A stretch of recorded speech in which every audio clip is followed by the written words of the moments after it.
நம்ம ஒசூர்ல கிட்டத்தட்ட 25 வருஷமா பழமையடைந்த நம்ம கருப்பசாமி கோவிலுக்கு தான் இன்னைக்கு வந்திருக்கோம். இந்த கோவிலோட சிறப்பு அம்சம் என்னன்னா, பில்லி, சூனியம், ஏவல் இல்லைன்னா பேய் யாருக்குன்னா பிடிச்சிருக்கு அந்த பேயை ஓட்டுறதா இருந்தாலும் சரி, இந்த விஷயம்லாம் பண்றாங்க.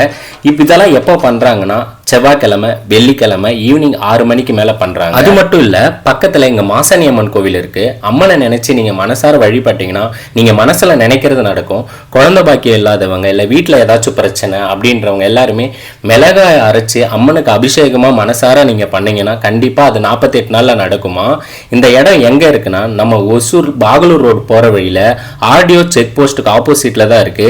மனசுல கஷ்டம் இருந்தா மனசார அம்மனை நினைச்சு இந்த கோவிலுக்கு வாங்க, கண்டிப்பா நல்லதே நடக்கும். கைஸ் இப்போ நம்ம வந்து எங்கே இருக்கோம்னா, ஒசூரில் இருக்க கருப்பசாமி கோவிலில் தான் இருக்கோம். இந்த கோவிலோட ஸ்பெஷல் என்னென்னா, அதாவது குழந்தை வரம் இல்லாதவங்களுக்கும் அப்புறமா நம்ம மனசில் என்ன நினச்சாலும், இப்போ இங்கே வந்து மிளகா சாமின்னு ஒரு சாமி இருக்காங்களாம். அந்த வந்து மனசில் நினச்சது ஏதாவது ரொம்ப நாளாக வந்து நிறைவேறாமல் இருக்கிற ஒரு விஷயத்த நீங்கள் வந்து இந்த மிளகா அரைச்ச அந்த அம்மன் மேலே வந்துட்டு அபிஷேகம் பண்ணிங்கன்னா நீங்கள் நினச்சது வந்து நிறைவேறுமா. அப்புறமா கருப்பண்ண சாமி கிட்டத்தட்ட ஒரு 25 வருஷமாக இந்த கோவில் வந்து இங்கே தான் இருக்குது. அதே மாதிரி பில்லி சூனியம், இந்த மாதிரி பில்லி சூனியம் ஏவல் இந்த மாதிரி பண்ணுறாங்கல்ல, அதெல்லாம் பண்ணி வச்சு அதாவது எடுத்து விடுவாங்கள்ல, அந்த மாதிரி விஷயமும் அப்புறமா அந்த பேய் பிடிச்சா பேய் ஓட்டுற விஷயமும் அது எல்லாமே செவ்வாய்க்கிழமை வெள்ளிக்கிழமை வந்து இங்கே வந்து ஒரு 6 மணிக்கு மேலே, ஈவினிங் 6 மணிக்கு மேலே இங்கே வந்து அந்த பூஜைலாம், அதாவது அந்த மாதிரி பேய் பிடிச்சவங்க எல்லாருக்குமே அதை ஓட்டுவாங்களாம். அமாவாசை டைமில் இன்னும் வந்து சிறப்பாக வந்து ஒரு திருவிழா மாதிரி இங்கே வந்து நடக்குமா அந்த கோவிலில். இதோட கரெக்டான லொக்கேஷன் என்னென்னா, சமத்துவபுரம் ஆர்டிஓ செக் போஸ்ட்டு கிட்ட தான் இருக்குது. வந்தீங்கன்னா வாங்க. இது வந்து பகல் டைமில் வந்து 12 மணிக்கெலாம் கோவில் வந்து க்ளோஸ் ஆகிடும். ஆனால் எவ்ரிடே வந்து கோவில் வந்து ஓப்பனில் இருக்குது.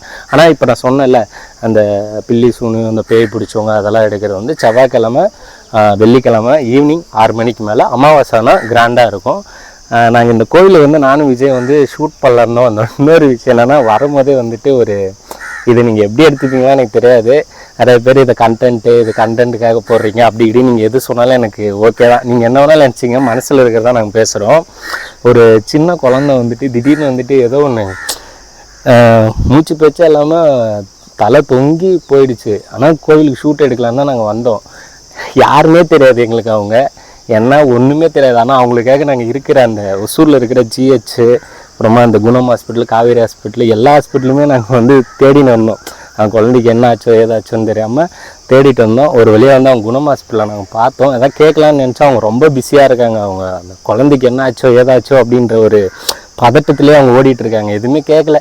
சரி வாடா நம்ம கோயிலுக்கு போகணும்னு சொன்னோம். போயிட்டு ஃபஸ்ட்டு வந்துடலாம் அப்படின்னு கோவிலேருந்து தான் சொல்கிறேன். கடவுளேன்னு அந்த குழந்தைக்கு எதுவுமே ஆகக்கூடாது. அந்த குழந்தைய வந்து எப்படியாவது காப்பாற்றிடுங்க. அது நீங்கள் என்ன நினச்சாலும் சரி, எனக்கு தோணுச்சு இதை சொல்லிட்டோம். உண்மையாகவே அந்த குழந்தை இப்போ நாங்கள் போனாலும் எப்படி இந்த ஷூட் முடிச்சு நாங்கள் அங்கே போயிட்டு அந்த குழந்தைக்கு என்ன ஆச்சுன்றது வந்து முடிஞ்சால் நாங்கள் பார்க்குறோம். வீடியோலாம் எடுப்போம்லான்னு தெரியல, அது வந்து ஒரு தப்பாகிடும். சப்போஸ் எங்களுக்கு வந்து அது அந்த குழந்தை நல்லா இருக்குது அப்படின்னா நாங்கள் முடிஞ்சால் காமிக்கிறோம். அந்த குழந்தைக்காக அந்த ஏதாச்சும் அந்த விபூதி இல்லை திருநீர் எதனா கொஞ்சம் பிரசாதம் மாதிரி எடுத்துகிட்டு போயிட்டு முடிஞ்சால் நம்மளால் கொடுக்க முடியுதான்னு பார்ப்போம். கடவுளேன்னு அதை மட்டும் காப்பாற்றிடுங்க, எனக்கு அது போதும். அந்த குழந்தைக்கு வந்து இந்த பிரசாதத்தை வந்து நம்ம கொடுக்க முடியுதான்னு ட்ரை பண்ணுறேன். முடிஞ்ச அளவுக்கு இந்த சாமியை வந்து காப்பாற்றுவாங்கன்னு நினைக்கிறேன். இங்கே மாசாணி அம்மன் கோவில் இருக்குது. மாசாணி அம்மன் கோவிலில் வந்துட்டு நீங்கள் வந்துட்டு ஏதாச்சும் பிரச்சனை இருந்துச்சுன்னா அங்கே பாருங்கள், அந்த காஞ்ச மிளகாவும் பக்கத்துலேயே இருக்கும். அங்கே அரைச்சி நீங்கள் அங்கே அபிஷேகம் பண்ணிங்கன்னா மனசார நினைக்கும். இந்த மாசாணி அம்மனுக்கு எப்படி மாசாணி அம்மன்னு பேர் வந்துச்சுன்னா அப்படின்னு தெரிஞ்சுக்கணுன்னா நீங்கள் வந்து எனக்கு கமெண்ட் பண்ணுங்கள். கண்டிப்பாக அதுக்கு ஒரு தனி வீடியோ போடுறேன். சப்போஸ் உங்களுக்கு தெரியுது அப்படின்னாலும் எனக்கு கமெண்ட் பண்ணுங்கள்.